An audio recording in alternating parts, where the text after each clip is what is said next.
The Golden Eagle Air Tour begins at your hotel in Las Vegas. You travel aboard our new air-conditioned coaches to the all-new Boulder City Terminal. There, you're greeted by your pilot and escorted to your state-of-the-art aircraft.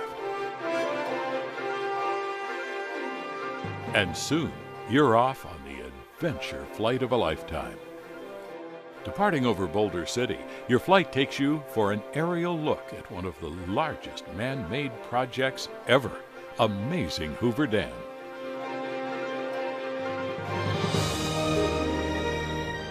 Passing Lake Mead, next, you'll climb higher, up above the high Colorado Plateau.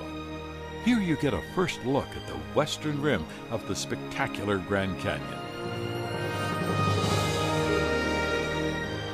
You'll see from above the famous Skywalk Air Bridge and venture over the edge, over the amazing Grand Canyon itself, for an unrivaled look at the majesty and beauty below.